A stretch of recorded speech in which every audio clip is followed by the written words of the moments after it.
Meanwhile, Ghana, one of the West African countries that has been able to manage the spread of COVID-19, has confirmed 8,548 cases. Ghanaian President Nana Akufo-Addo has also eased the ban on social gatherings, which was imposed as one of the measures to contain the spread of the virus in that country. Now, crossover live to our correspondent, Nabil Ahmed Rufai, who's joining us from Accra. Good evening and welcome to African Perspective. Let's first start with the reaction to the announcement around the restrictions being lifted. Well, Alvin, there's been mixed reactions on the further easing of restrictions as announced by the president. Now churches will be allowed to open, but for a maximum of 100 people.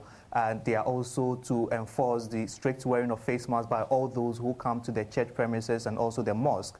But then there's been concerns as to whether this will be able to be strictly enforced, because since the government gradually eased the restriction, it's been difficult to enforce strict wearing of face masks at public places, including markets, and also physical distancing has been a major challenge because a lot of people go to the market centers and other public places without being at least 1 meter apart from one another.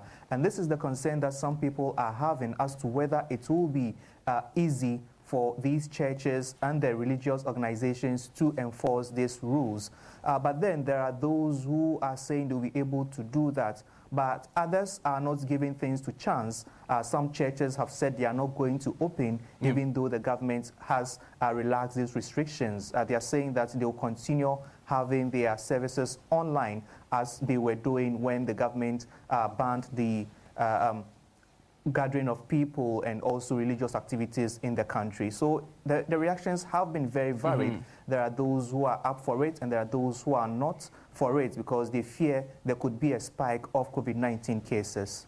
Was there any explanation from the government side, at least, why they're allowing these gatherings? And we'll be touching, in the next while, we'll be touching on the elections.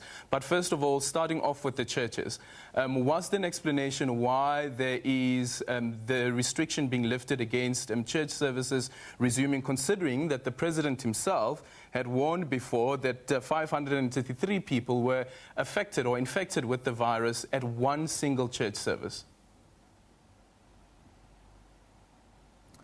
Well, basically, the government is saying that the country has to learn to live with the virus, and then we can't forever be under lockdown. That's why the government is gradually easing the restrictions to see how best people will be able to adjust to it. But then the president has also said, should there be any increase in cases after this ease of restrictions, and then they'll be forced to go back to the lockdown period. So it's quite like a test case for the country as to now easing the restrictions and seeing how the situation is going to pan out, because from the government's perspective, we can't be under lockdown forever. Economic activities will have to bounce back and we'll have to learn to live with the virus.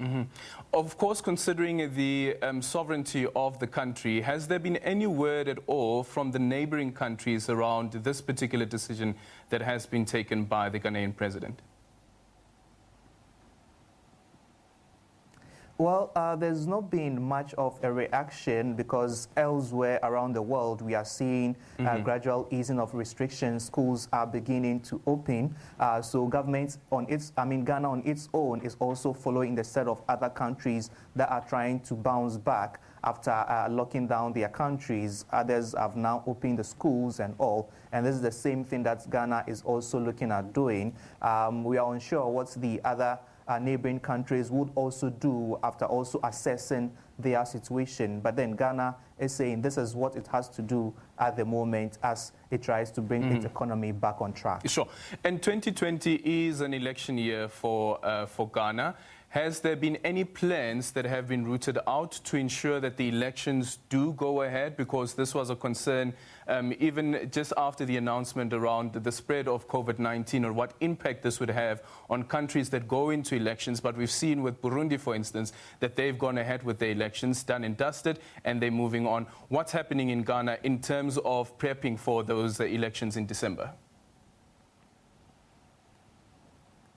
Yes, exactly, Avin. It's been a major concern as to whether the country should be able to organize its elections amid this coronavirus pandemic.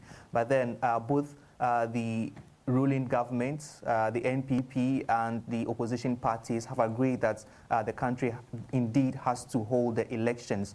But first, there is one issue that would have to go over before the election is done. That's the compilation of a new voters register. So this is quite being a test case for the Electoral Commission as to how the election proper would be held in December. Because for now, the Electoral Commission has had a piloting of compiling of the voters register where it is enforcing some protocols, including wearing of face masks of all those who come to the registration centers to get a new voter's ID card, and they are also enforcing physical distancing of at least 1 meter by those who join the queue to get their details, their biometric details taken. So this is quite a test case as to how the elections would really pan out in December, specifically December 7. But for now, we are going through the registration of voters' ID card. And for now, we can see that the Electoral Commission is doing all it can to avoid any spread of the COVID-19 because it has put the necessary measures in place for people's safety. Just in conclusion, from the opposition side at least, are they happy with the work that's being done by the Electoral Commission, considering that when we speak about the elections, it's all about numbers, so you want to have as many people as possible on the voters' roll. So come December the 7th, you have a larger pool that you can try and get your constituents from. Well, the main opposition party, that's the National Democratic Congress, are strictly against the compilation of a new voters' roll.